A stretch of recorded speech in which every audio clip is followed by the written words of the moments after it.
Alright, so I've been thinking about this for quite a while, and after having another raccoon get in the other night, I built a locking system for a chicken door.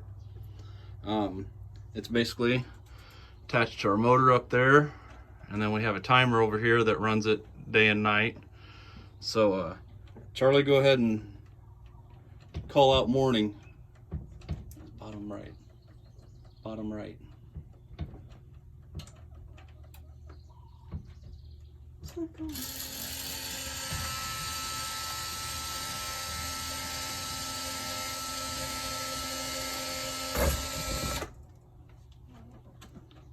Okay. All right. Chickens can go out in the morning. Nighttime comes.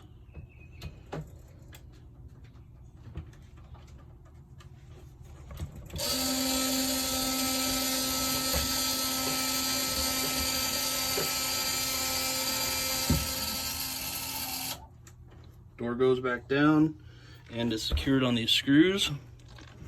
And anything trying to lift it or pick it up will be F.U. coons.